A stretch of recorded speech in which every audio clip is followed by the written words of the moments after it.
Bien, vamos a empezar de nuevo con el tema de los problemas de la humanidad. Si os acordáis, tuvimos la última clase, me parece que fue el 2 de mayo, hace prácticamente casi 2 meses. Hablamos en aquel momento de la presentación de la primera parte de los problemas de la humanidad y muy específicamente del tema del capital, el trabajo y la ocupación. En aquel momento yo os di unas pautas generales de lo que era el tema y cómo se podía solucionar esta cuestión. Básicamente la solución va a venir siempre utilizando la buena voluntad, como en todos los problemas que tenemos, que conocemos típicamente y que Tibetano a través de Alice Bailey en los años 30-40 del siglo pasado definió.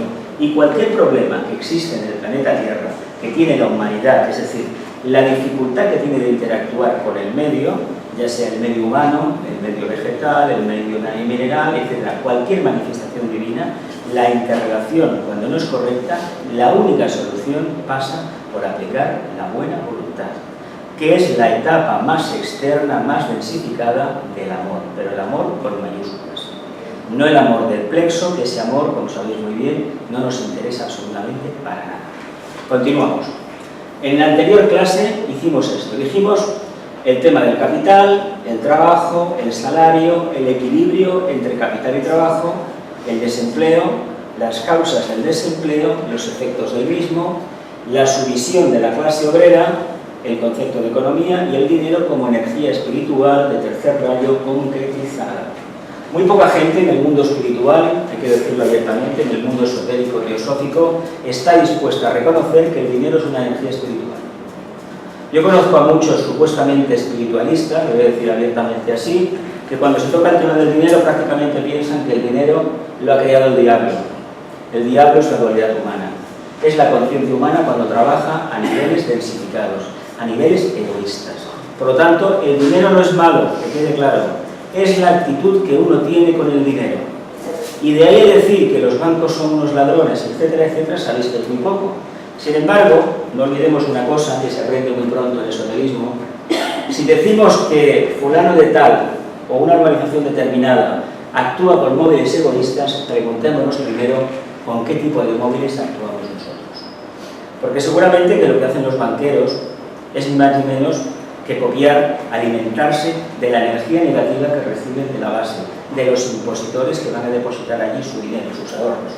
Esto es un tema que sirve mucho para reflexionar muchísimas veces.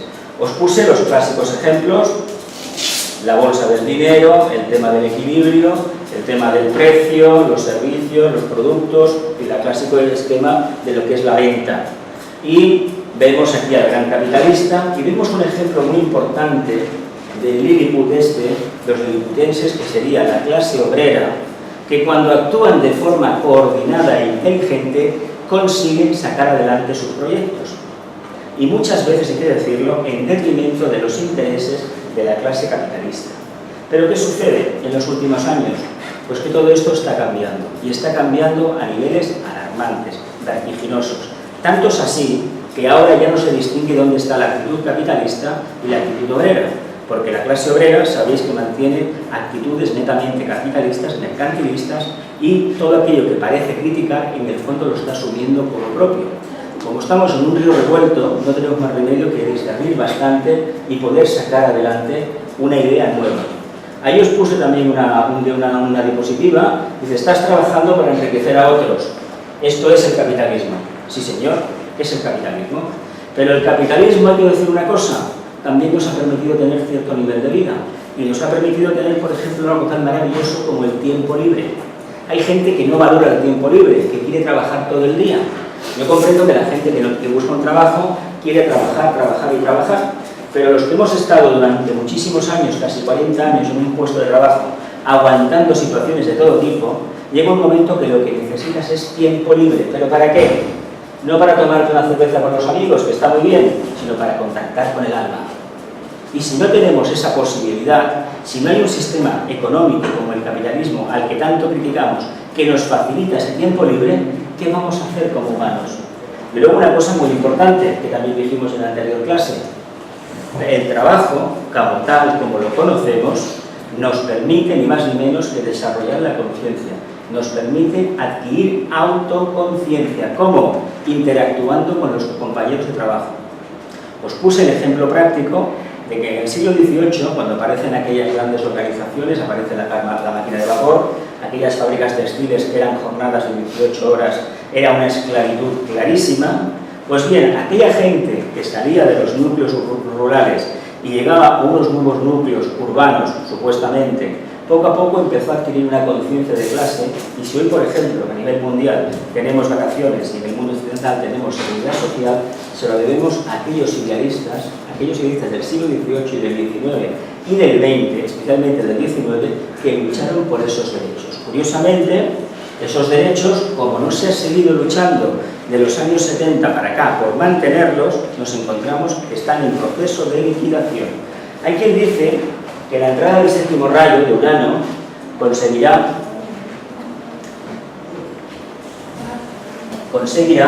ni más ni menos que cambiar ese proceso. Sin embargo, voy a decir una cosa: sí es cierto que las energías del séptimo rayo van a dar al traste con todo lo conocido, pero no es menos cierto que la pasividad de la clase obrera en estos momentos, el aburguesamiento de la juventud y de las grandes masas obreras, ha hecho que los patronos acaben imponiendo su punto de vista. ¿Cómo lo han hecho? Pues tocando precisamente en la parte que más le puede doler a la clase obrera y que sin embargo pasa completamente desapercibida. Son las aficiones, los apetitos y las ganas prácticamente de emular al patrón. La nota clave de la sentencia de muerte de la clase obrera ha venido cuando ha intentado imitar a la clase capitalista. Eso ha sido lo peor que ha podido hacer. Es decir, un obrero muchísimas veces lo que es moviendo para allá, es moviendo.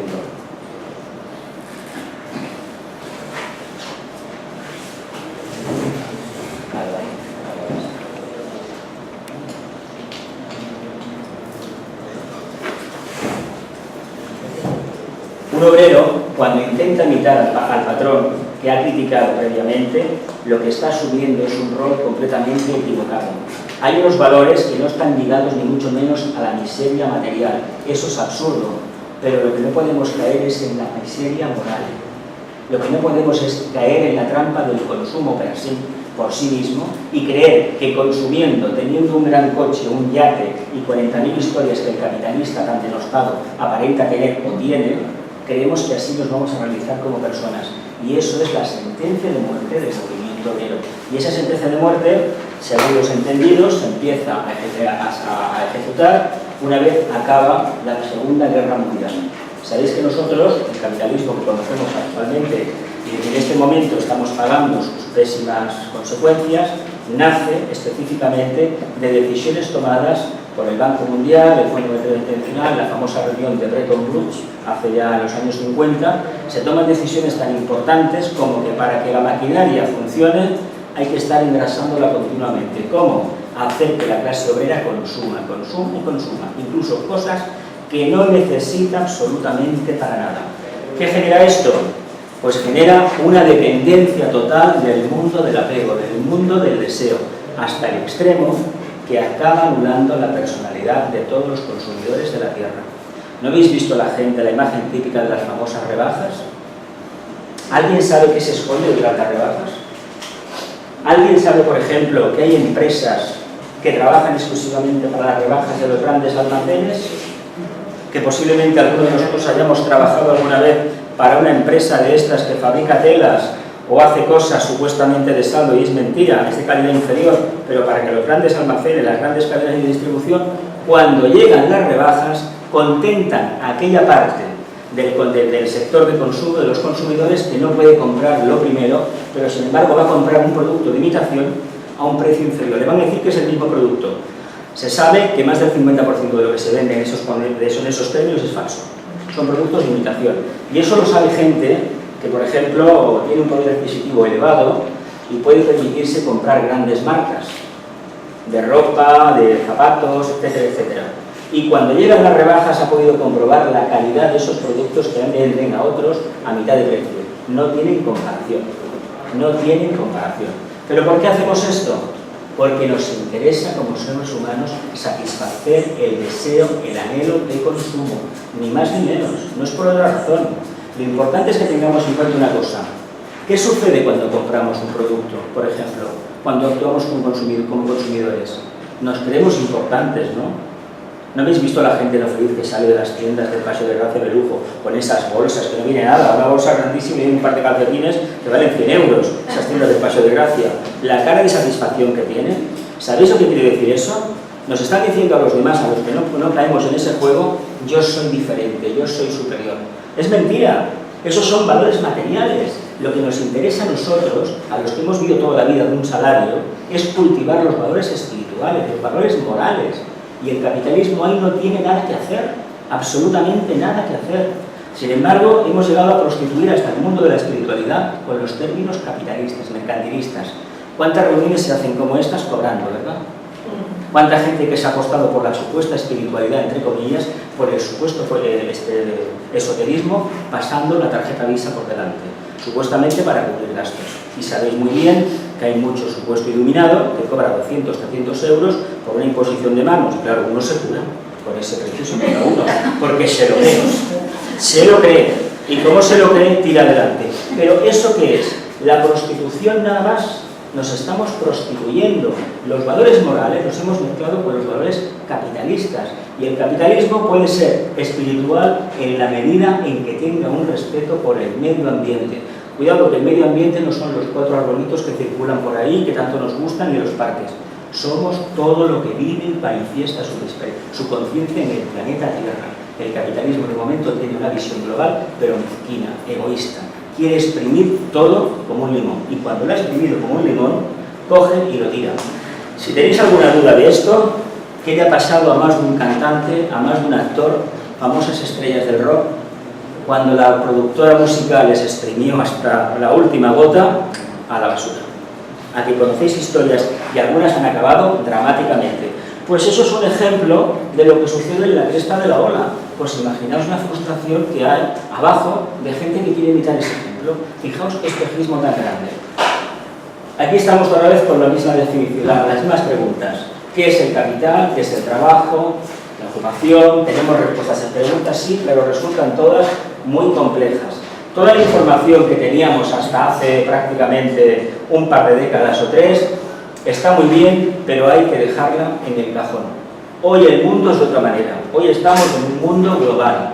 Hoy ya no podemos hablar de la economía de mi casa, ni la de mi ciudad, ni la de mi país, ni mi continente. Hoy es la economía mundial. ¿Por qué? Pues porque la clase asalariada nos hemos dejado pisar los talones, los pies prácticamente, nos ha machacado la clase dirigente.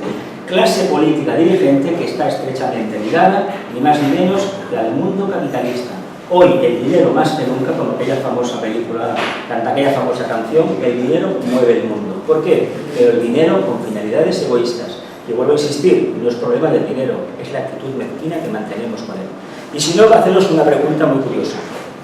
¿Por qué hay tanta necesidad de esconder grandes fortunas en paraísos fiscales, nada menos que en el famoso Triángulo de las Bermudas, toda aquella zona que hay por allí, todas las Antillas, lo que es el Caribe? ¿Por qué hay tanta necesidad de esconder el dinero ahí? Las famosas Islas Caimán, etcétera, etcétera. ¿Por qué? ¿Por qué se lleva el dinero a bancos de las Barbados, por ejemplo, de las Bahamas? Incluso grandes fortunas españolas. ¿Por qué creéis que hay tantos bancos españoles? Todos, que tienen sucursales ficticias, virtuales, es decir, tienen un representante en esa zona. ¿Y por qué esa necesidad de guardar el dinero allí? Pues porque no se cree en el mundo civilizado que una inversión pueda dar resultado. No el resultado que ellos quieren, que es un resultado completamente egoísta. Cuando se invierte a esos niveles, no se está esperando una rentabilidad racional, se está esperando un beneficio absoluto. Invierto 1 euro y gano 100 o 99. Eso es ridículo, eso es una completa quimera. Por ahí no vamos bien. ¿Cómo hemos ido bien hasta ahora? Explotando el medio ambiente y explotando a la clase obrera. ¿Y qué se supone que va a pasar dentro de unas décadas? ¿O qué está pasando actualmente? Pues que tendremos que negociar a nivel individual nuestro salario, la recompensa por prestar nuestro tiempo, nuestro intelecto, nuestra capacidad, fabricando un producto que cada vez lo van a hacer más las máquinas, o prestando nuestro servicio a una cadena de producción, a un entramado empresarial, y por ese tiempo nos van a dar una cantidad. Pero nos lo van a dar, atentos, porque en el futuro va a venir por ahí, nos lo van a dar poco menos que con bonos basura. Es decir, nos van a seguir collando como las sectas hacen. Sabéis que hay ciertos grupos que a los trabajadores no les pagan con dinero normal y corriente, les pagan con unos bonos que solamente sirven para su organización, con lo cual el dinero que te van a dar te lo vas a tener que gastar allí para poder vivir. Se está pagando tan poco en estos momentos, se está valorando tan poco el trabajo manual, el trabajo individual, que hay gente que pasa aún trabajando. Esto empezó en Estados Unidos hace unos 25 años, aún teniendo trabajo, es muy difícil llegar a fin de mes. Y hay gente, eso se sabe hace ya años en Estados Unidos, que hay millones de trabajadores que aún trabajando toda la vida no pueden cambiarse de coche más que cada 15 o 20 años y comprarse ropa cada mucho tiempo, renovarse la casa cada largo tiempo. Esas imágenes que nos venden de ellos de que el capitalismo fluctúa, de que va evolucionando y continuamente más y más y más, en el fondo no es así. Son los resultados de las grandes corporaciones, los resultados macroeconómicos que esconden siempre la tragedia de todos aquellos que están explotados por esas corporaciones. Corporaciones al frente de las cuales, como me habréis escuchado muchas veces hablar, hay entidades, personalidades, almas que no están precisamente en el sendero de la luz, que están ni más ni menos que en el sendero de la oscuridad. Y eso es algo que lo debemos tener en cuenta. Es que son malos, no es que sean malos, es que defienden sus intereses. Y la pregunta que nos podemos hacer, muy clara, ¿y por qué nosotros los asalariados no hacemos la defensa extrema a ultranza de nuestros intereses espirituales? De buscar el bien para la mayoría, no para la minoría. El capitalismo lo que hace es que busque exclusivamente el bien, pero el bien para su casta, para su grupo. Y cuando se dice casta, ¿os acordáis lo que os puse en el anterior ejemplo, la anterior clase, el famoso cártel, un grupo mafioso? Pues el capitalismo en estos momentos funciona de esa manera. Hay que decir que no todos los capitalistas del mundo son gente pervertida, ni mucho menos, todo lo contrario, Hay muchos discípulos dentro del mundo capitalista, mucho más de lo que estaríamos dispuestos a reconocer, pero también hay discípulos del otro bando. Y es muy difícil, a niveles de mente concreta, determinar dónde está la luz y dónde está la oscuridad. Solamente la intuición va a ser capaz de iluminarnos. Pero claro, si estamos tan apegados a nuestro yo personal y solamente trabajamos para tener dinero, para satisfacer nuestros deseos y tener otro deseo y tener otro deseo y estamos perdiendo el contacto con el alma, ¿a dónde vamos? Vamos a esta globalización mundial que ha empezado por lo peor, por lo más denso. Igual que Internet. Internet se dice que ha empezado por la puerta oscura, por todo lo peor. Y sabéis que Internet en este momento es un campo de una dualidad extrema. Está lo mejor y lo mejor de la otra casa. Está todo. ¿Y qué nos pasa a nosotros? Pues que por una inercia natural, la famosa ley de la gravedad, la famosa atracción con lo denso y con lo involutivo, tenemos tendencia a meternos en páginas, sin pretenderlo, en páginas que son todo lo contrario a lo que la espiritualidad, a lo que el mundo del alma nos enseña. ¿Y esto por qué lo hacemos? Pues porque vivimos todavía en el mundo del deseo, en el mundo del apego. Por lo tanto, cuidado con criticar a los capitalistas, porque al final la parte oscura nos va a abrazar, la nuestra y la de ellos. Esta diapositiva y las anteriores venían de la primera clase. La edad del alma, os dije en la anterior clase, el por qué unos seres humanos tenían más y otros vivían una vida de completas desigualdades, está basada en la ley de la justa retribución.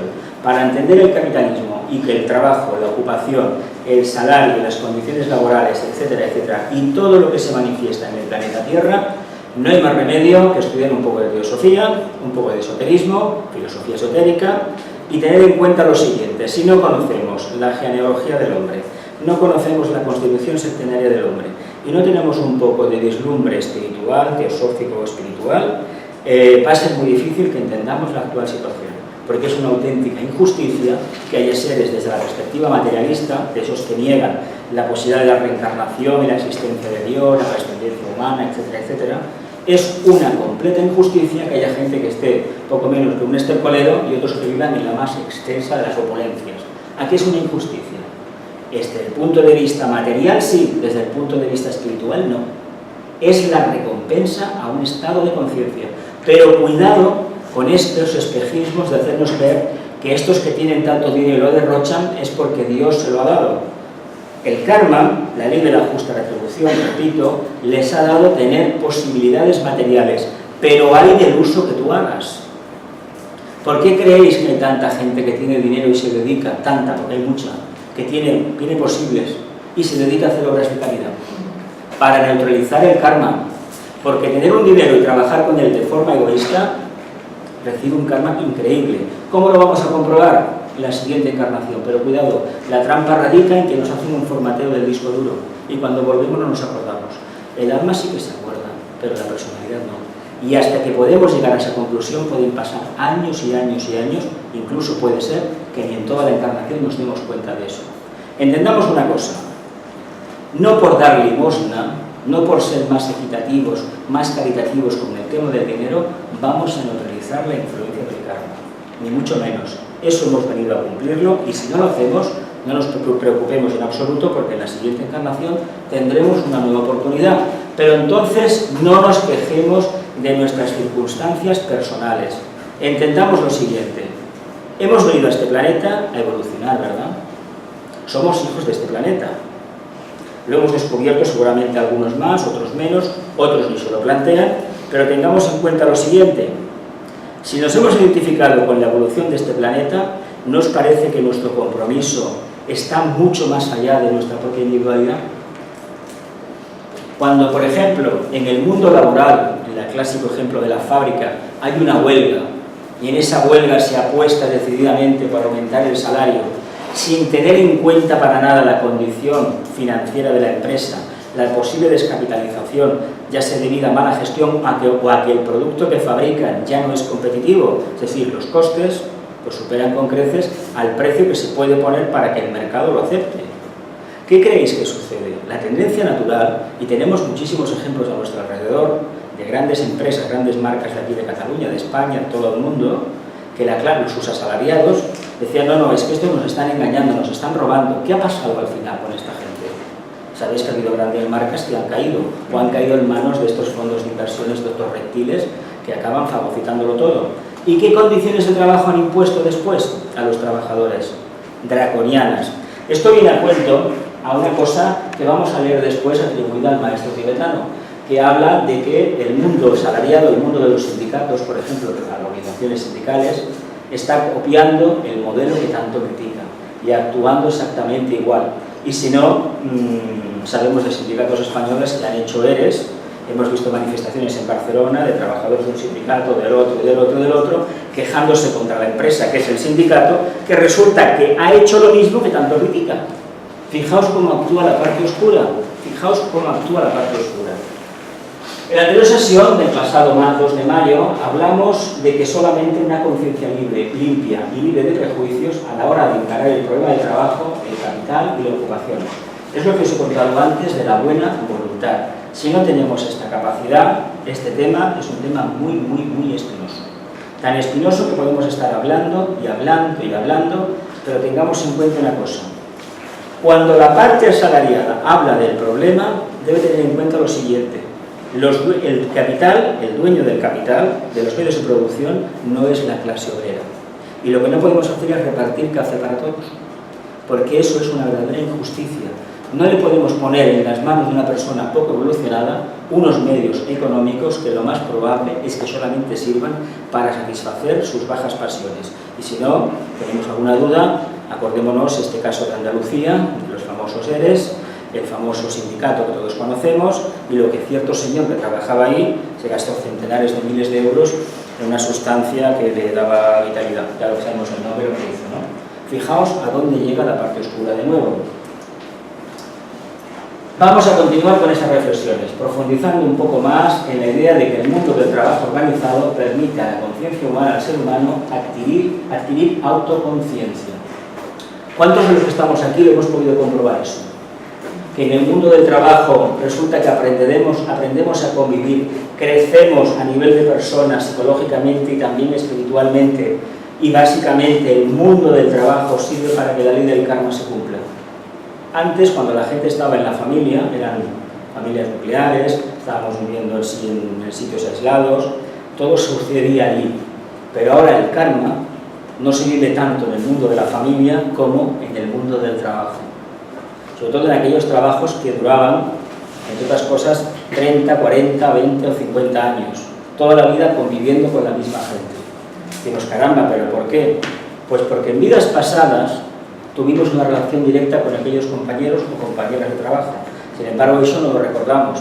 Y nos hemos montado toda una película, valga la expresión, criticando, aceptando, valorando unas cosas, criticando las otras, no queriendo comprender que gracias a esas limitaciones que veíamos en los demás, nosotros aprendíamos a crecer. Porque claro, sabéis muy bien que tenemos los humanos una tendencia natural a ver la vida en el ojo ajeno, pero no ver la paja en el ojo ajeno, pero nunca reconocer nuestros propios defectos.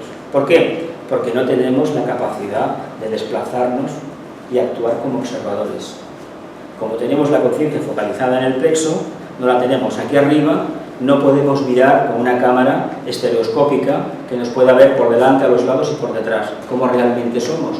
Ojalá pudiéramos tener esa capacidad, entonces no cometeríamos ese terrible error. ¿Y por qué adquirimos autoconciencia? Porque en la medida en que interactuamos de manera consciente con nuestros compañeros, el alma como tal va aumentando de calidad, va manifestando los tres principios: la luz, el amor y la voluntad también. Continuamos.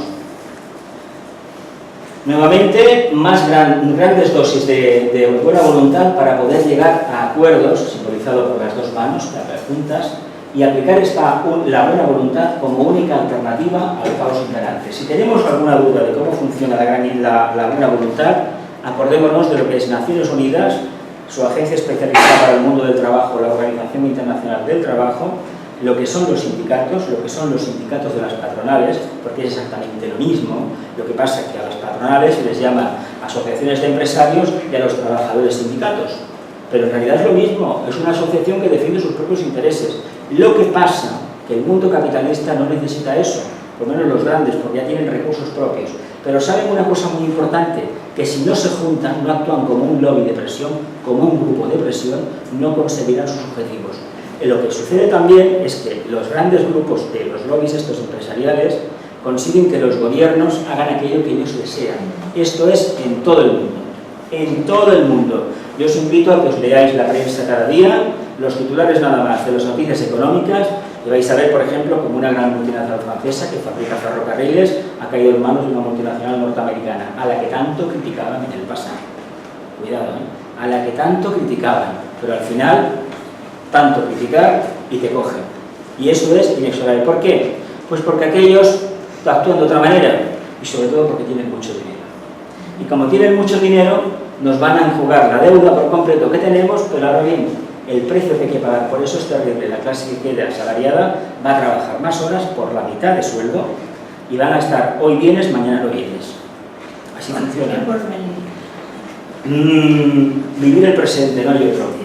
Pero si aplicamos la buena voluntad y vivimos este corazón, vamos a hacer que esas cualidades del alma se manifiesten plenamente. Eso está claro. Entonces no debemos tener miedo absolutamente a nada, a nada.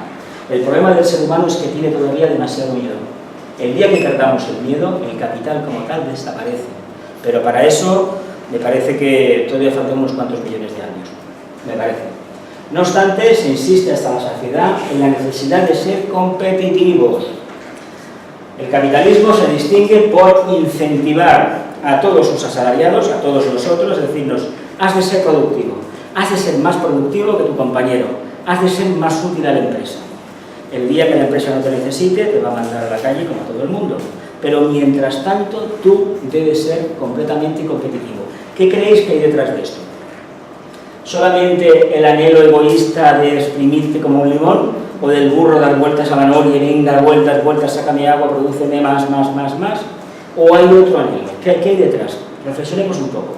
Porque no es exclusivamente el sacarnos el sudor y el unto, la grasa, hasta el último extremo, ¿no? ¿Sabéis para qué se hace esto? Para que acabemos explotando y acabemos sacando lo que tenemos dentro, lo verdadero. Vamos a sacar lo peor en primer lugar. Vamos a meterle fuego a la fábrica. ¿Os acordáis las huelgas de tranvías de la historia de Barcelona? Que se quemaban las FAB, se quemaban los tranvías, las cocheras, se les quemaban tranvías, y quien dice tranvías dice fábricas de algodón. La famosa España Industrial de Sants mataron una o dos veces a los directores que había en el siglo XIX. ¿Y esto por qué? Porque era tanta la presión que ¿qué hacía el ser humano? Salía de su etapa de letargo y sacaba lo peor que tenía dentro. Pero hay una segunda etapa ahora, vamos a sacar lo mejor de dentro, que es la buena voluntad, el alma. ¿Y esto quién nos enseñó a trabajar de esta manera? Mahatma Gandhi. Mahatma Gandhi y su discípulo Luther King, porque sabéis que Luther King era discípulo directo de Mahatma Gandhi, fueron los primeros en manifestar de una forma clara y abierta. Ya empezó el proceso en el siglo XVIII y siglo XIX, pero ellos dos en el siglo XX han sido los ejemplos, tal vez, y Nelson Mandela también, pero Nelson Mandela es un discípulo iniciado. Y hemos visto lo que ha hecho. La única manera es la resistencia pasiva, que en el fondo es activa. Pero claro, eso es posiblemente útil en la India. Sabéis que en Estados Unidos, cuando estuvo Luther, esto funcionó. Ahora mismo las condiciones sociales de los negros, de los afroamericanos, están mucho peor que en los años 60, eso lo sabéis, no es ningún secreto. A pesar de que hay un presidente que no es negro del todo, las condiciones han mermado una barbaridad. ¿Pero por qué? Pues porque no se ha mantenido la lucha, porque la lucha es perseverancia. ¿Qué entendemos en los países latinos dominados por el sexto rayo por lucha? Pues coger un hacha y romper una puerta. Eso no es luchar, eso es una forma muy densa, muy primitiva, muy lemur de trabajar. Si queremos tener conciencia ariana, conciencia mental, manifestarse el alma a través de la mente, necesitamos cambiar los métodos de trabajo, los métodos de actuación. Si no lo hacemos, estamos regresando al pasado. Y cuando regresamos al pasado, tenemos todas las de perder. Nosotros, si tuviéramos el valor de cogernos de la mano, por ejemplo en este país, en España, y hacer centenares de kilómetros cogidos de la mano luchando contra el paro o la corrupción, os puedo asegurar, por el poco conocimiento que tengo del mundo espiritual, que se provocaría una reversión de los éteres increíble. Pero ¿sabéis lo que va a pasar si eso se intenta? Que en ciertas partes de la península ibérica eso ya ni lo plantees. ¿Por qué? Porque hay una conciencia mucho más atlante, y si no es quemar un coche, quemar la casa del jefe, o cortar el tráfico, etcétera, etcétera, no se ha hecho una lucha. Y es completamente erróneo. Los japoneses sabéis que tienen una forma de hacer huelgas muy específica. Trabajan más horas. Se van a la fábrica y trabajan de noche. Ojo, porque sí, son atlantes todavía. ¿De acuerdo? Vamos a reconocer que sí. Pero es una forma de actuar muy inteligente y que incide en algo, porque para esa filosofía de vida y para la sociedad aquella, el empresario que tiene que someterse a la prueba de que sus trabajadores le están trabajando más horas sin cobrar, la sociedad le está diciendo: eres un canalla. Eso aquí en nuestro país ya, bueno, no más faltaría que encima trabajáramos más horas sin cobrar. ¿Por qué? Porque por aquí me entró y por allí me salió. Mientras tengamos el recurso facilón de ir a la iglesia y arrepentirnos y decir que somos buenos, que Dios nos perdona, lo tenemos todo solucionado. Ese es el problema del capitalismo en los países de inspiración latina, católicos. Ese es el gran problema. Continuamos. ¿Qué podemos hacer entonces? Si no sacamos lo mejor de nosotros mismos, si no nos autorretamos, no nos incentivamos, ¿cómo vamos a conseguir todo esto mejor? Pues ni más ni menos provocando crisis. Si fuéramos capaces de vivir la crisis y de reconocer que esta crisis puede sacar lo mejor de nosotros mismos, fijaos qué cosa más maravillosa, lo que hemos vivido está viviendo todavía este grupo, la plataforma de afectados por la hipoteca. Lo que ha conseguido que un tribunal europeo, que no español, europeo, les dé la razón. Porque aquí los tribunales españoles sabéis del peso del pie que calza. Y sabéis cómo sentencian muchas veces. Siempre a favor, o casi siempre, del poderoso. Muy pocas veces a favor del desvalido. Eso hay que decirlo abiertamente. Y si a alguien no le gusta que vea este vídeo, pues que reflexione. Y ha tenido que ser un tribunal europeo el que les dé la razón. Y fijaos lo que han conseguido, de tener centenares de desahucios. Desahucios que detrás de ellos hay un auténtico drama, porque sabéis que también ha habido casos, me parece que una vez lo conté aquí, que los propios agentes del juzgado se han declarado objetores de conciencia para no ejecutar una sentencia que consideran completamente injusta. ¿Cómo vas a ir a desalojar una casa de una familia que no tiene recursos? ¿A dónde los pones? ¿Debajo del puente? No va a haber puente para tanta gente. Si continuamos por ese camino, no habrá puentes para tanta gente. Si decimos no, debajo del puente, no puede ser. ¿Por qué no establecemos un puente de verdad, de corazón a corazón, y solucionamos las cosas de forma positiva? Pues ese proceso, esas ¿cómo le llaman esto? Los escarches, esto yendo delante de los bancos continuamente, ha conseguido que a muchos ejecutivos bancarios se les ablande, entre comillas, el corazón y lleguen a un acuerdo. Y hay un par de casos, que no se quieren mencionar, que los bancos no quieren que se hablen, que condonaron una hipoteca entera de casi 200.000 euros con tal de que el denunciante retirara la denuncia. Hay dos casos. Fijaos lo que hace la presión pública. Bueno, yo hago una pregunta. ¿Y los que solucionan el mundo con un café en la mano, una cerveza, o tomando el sol o escuchando la tele, por qué no hacen lo mismo? Porque fijaos el poder que tenemos. Si lo aplicáramos un poco, no nos detiene nadie. Continuamos. Adaptarnos a las circunstancias y plasmar de manera objetiva la energía del alma en cada faceta de la vida laboral. ¿Seremos capaces de exprimir el alma para que salgan estas gotas de rocío de amor incondicional a toda la humanidad? Remarcando que el amor siempre es incondicional. Amor es correcta acción, actividad inteligente, interactuar de forma adecuada. Eso es amor. No el abrazo, ni el plexo, ni el sacro que la televisión y los medios de comunicación o el cine nos bombardean. No, eso no es amor, eso es otra cosa.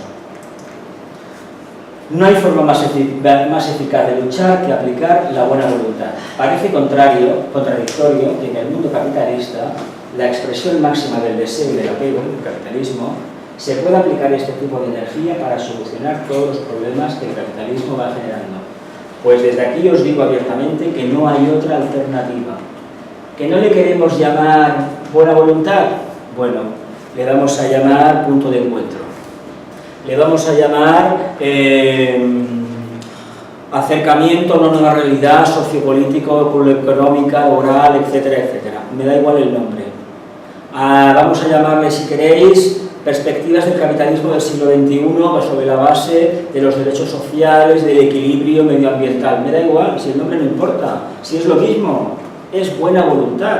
Pues eso es lo que tenemos que hacer, no hay otra cosa. Pero tengamos en cuenta una cosa, tengamos en cuenta lo siguiente, perdón, voy a ser muy reiterativo de esto. Todo radica en el plexo solar. El capitalismo es apego, deseo. Sí que hay grandes capitalistas que lo dicen abiertamente, que generan riqueza y algunos son conscientes de que han creado imperios y sus trabajadores han crecido material y espiritualmente con ellos. Y son almas viejas, muy viejas y avanzadas a su nivel. No cito casos porque ya lo dicen la otra vez. Llegados a este punto, deberíamos ser un poco honestos con nuestra parte y reconocer que el capitalismo nos interesa cuando nos beneficia, pero deja de interesarnos cuando aplica sus leyes y éstas nos repercuten negativamente. Aquí tenemos una relación amor-odio directa con el mundo capitalista. Nos interesa en tanto y en cuanto tengo un buen trabajo, me pagan bien, pero no me interesan cuando reorganizan la empresa, la producción, y me mandan a un sótano mal ventilado, cobrando más o menos lo mismo, pero haciendo otra cosa. Ya no me gusta el mundo capitalista. ¿Qué nos sucede aquí? ¿Nos hemos parado a pensar cómo están nuestros compañeros? ¿O solamente miramos por nosotros mismos? ¿No será que el capitalista mira más por su propio bien que nosotros? ¿No será que él tiene una visión global del negocio que se lleva entre manos y nosotros carecemos de esa visión global? Con criticar, vuelvo a repetir, no conseguimos absolutamente nada. Hacer críticas negativas. Más reflexiones, estamos acabando, ¿eh? Aceptemos que el cambio que ha experimentado el sistema capitalista también nos beneficiará a largo plazo. Las crisis, no nos quepa la menor duda, que van a fundir todo lo visible y de ahí va a salir un metal nuevo. Si le metemos el suficiente amor, va a salir un metal increíble, una dureza y una versatilidad increíble. Lo podemos trabajar como el papel, pero no se va a romper nunca. Fijaos lo que tenemos que hacer. Conseguir un metal resistente como el acero y que trabaje como un papel y sea indestructible. Eso solamente lo hace el lenguaje del corazón, lo hace solamente el amor en acción, que es la buena voluntad. Recordémoslo. Haciéndonos sentir la autoridad de nuestra particular aportación, por sencilla que ésta pudiera parecer.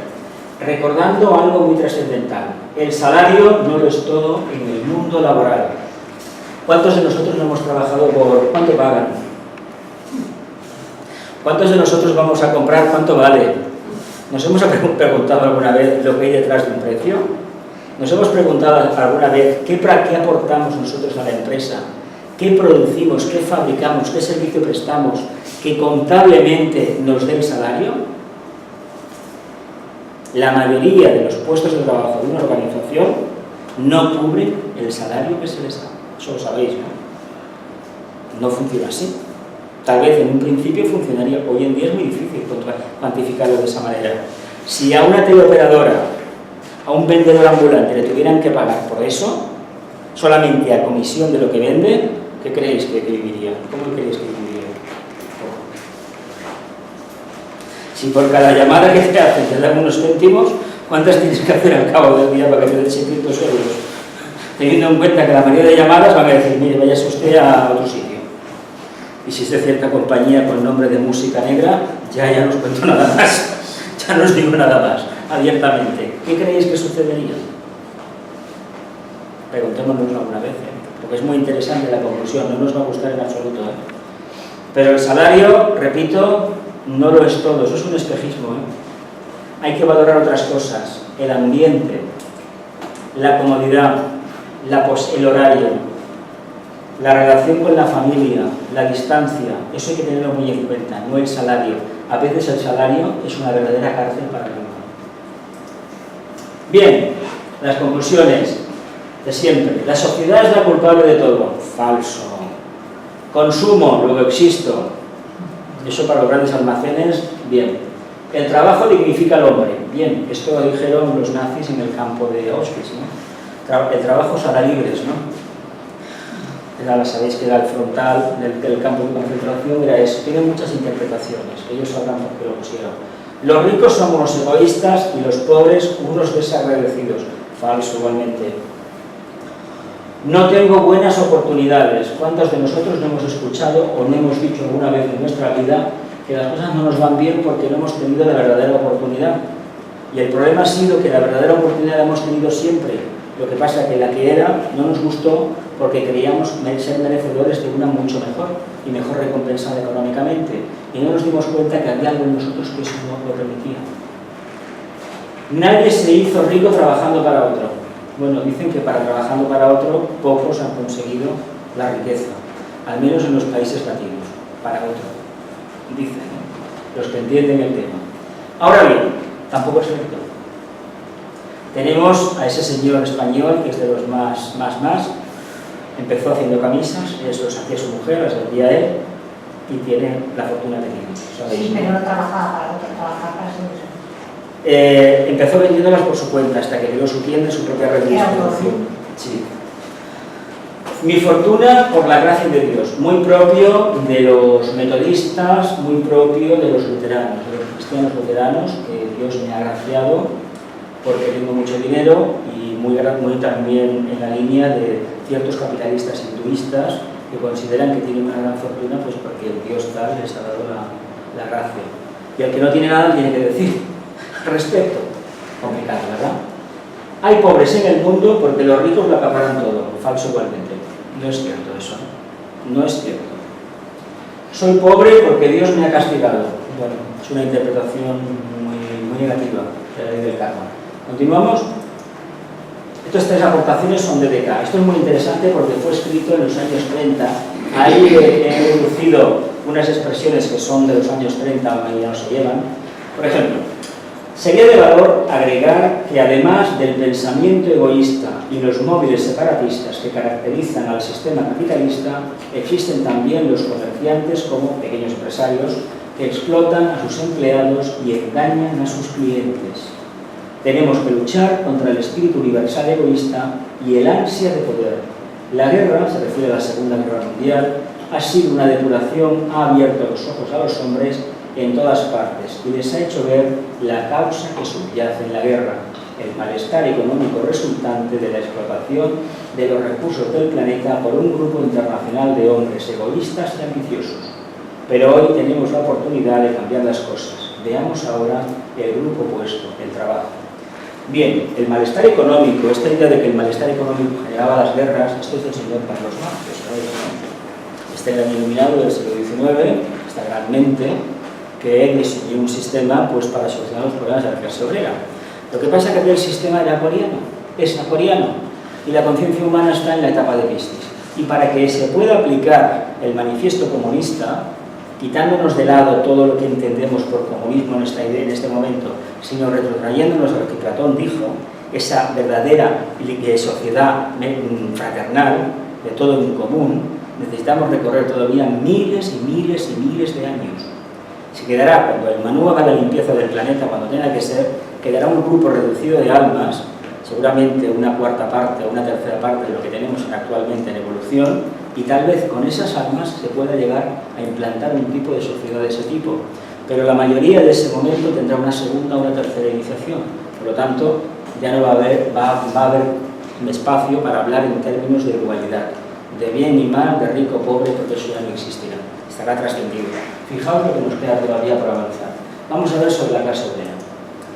Es un poderoso grupo que representa el sistema capitalista nacional e internacional, se refiere al anterior. Dice, hay otro grupo igualmente poderoso, el de los sindicatos obreros y sus dirigentes. Ambos grupos son también de alcance nacional e internacional. Falta saber, se preguntaba el tibetano en aquellos años, cuál de los dos dominará con el tiempo y eventualmente en el planeta, o si surgirá un tercer grupo formado por idealistas prácticos. Actualmente tenemos idealistas imprácticos, y en España bastantes por el sexto rayo nuestro, mucho bigote. El interés de los trabajadores espirituales del mundo actualmente no está de parte del capitalismo ni del trabajo, tal como ahora actúa, está simplemente de parte de la humanidad. Fue escrito en el 43, 44 aproximadamente, los años de la Segunda Guerra Mundial. Fijaos qué poquito ha cambiado el mundo. Ahora más que nunca nos damos cuenta de eso. Y ahora estos trabajadores espirituales, estos miembros del nuevo grupo de servidores del mundo que están en todas partes, tanto en la clase capitalista, obrera, sindicatos, patronales, etcétera, etcétera, ven la necesidad de trabajar pero fuera de esos esquemas. Trabajar y pensar en las personas, en los servicios que se prestan y sobre todo en el medio ambiente, que es lo más trascendental. Continuamos con otra agrupación de Betán. Si nos atenemos a la historia de miles de años, los ricos terratenientes, los jefes institucionales de tribus, los señores feudales, los dueños de esclavos, los mercaderes o ejecutivos han ejercido el poder, explotado al pobre y buscado la máxima producción a un costo mínimo. Esto no es nada nuevo.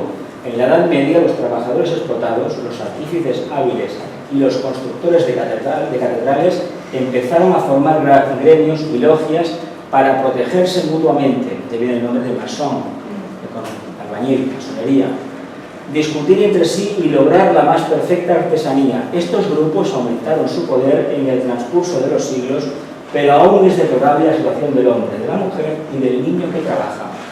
Fijaos lo que nos dice el maestro aquí, el Geljuarjul tibetano, que nos dice: las condiciones insalubres de explotación absoluta de la Edad Media obligaron a los trabajadores a organizarse. Pues ¿qué tenemos que hacer ahora? Si estamos igual, salvando la distancia, agruparnos. Pero ¿qué pasa? Que el propio capitalismo nos ha inoculado el virus de la separatividad. Nos creemos que yo personalmente, como Quijote, soy más que los demás y que no necesito cooperar con nadie. Y esto es un virus que se experimenta a través, por ejemplo, del mundo del deporte. ¿Qué creéis que hay detrás de toda esta manía de concursar a ver quién llega primero a la meta? Eso es favorecer el egoísmo en el ser humano. Por mucho que se diga lo contrario, eso es totalmente lemur. Eso ya no toca hacerlo.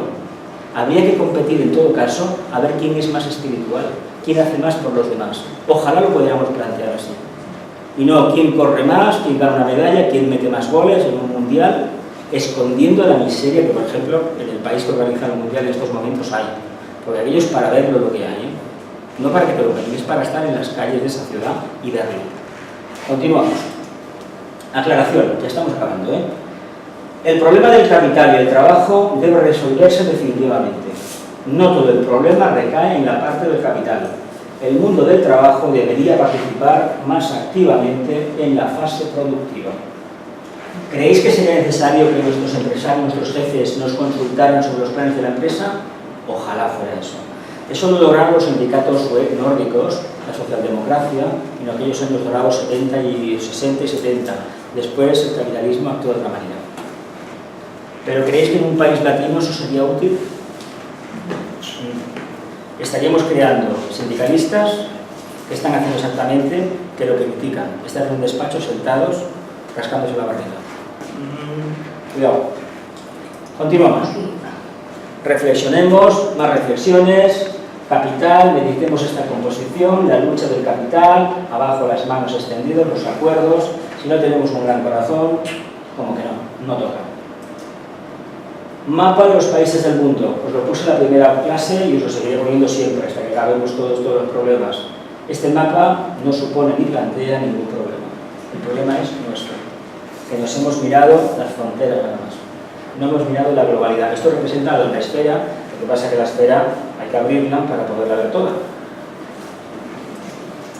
Antes de continuar criticando el mundo de la economía, de la banca, del capital, del trabajo, convirtámonos en el cambio que queremos ver en el mundo. Esto es de Mahatma Gandhi. Las preguntas, voy a leerlas, una vez leídas, acabamos la grabación y os entrego el test y a ver qué sale. Preguntas individuales. ¿Cómo pretendo exponer la idea de la buena voluntad en el mundo laboral si no soy capaz de aplicarla en mi esfera privada? Segunda, ¿hasta qué punto es verdad que la buena voluntad es la herramienta acertada? Tercera, ¿por qué no una huelga salvaje para obligar a claudicar al empresario? Cuarta, ¿es cierto eso de la lucha de clases? Pasamos a las grupales.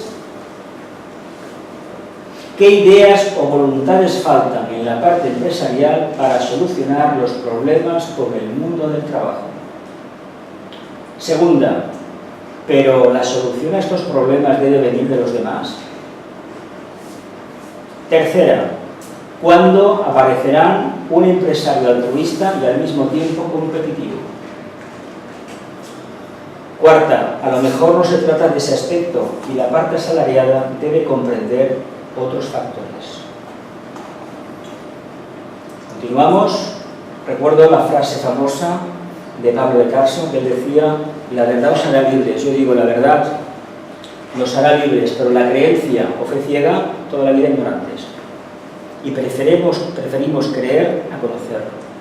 Ese es el verdadero problema. Muchas gracias por vuestra atención. Nos volveremos a ver en el primer trimestre del curso 2014-2015, aquí en la Asociación Amics de la India, Barcelona, con la 10ª sesión de esta introducción general a los problemas de la humanidad. Y mi mantra en gráfico, miradlo bien, a ver qué os evoca.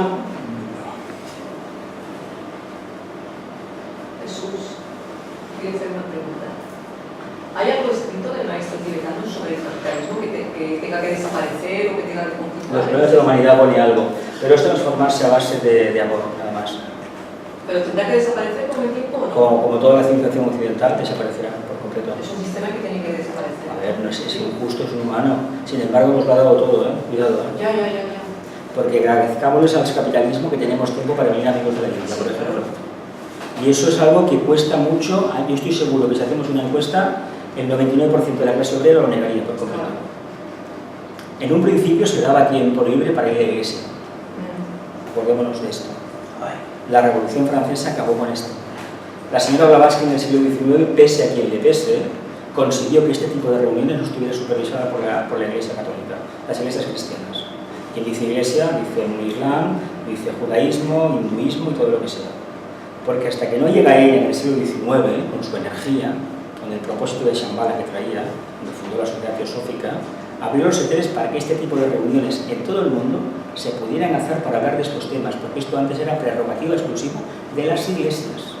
Y si no, pues consultar la historia y la sangre que se ha vertido para intentar llevar a cabo esto. ¿Cortamos la grabación?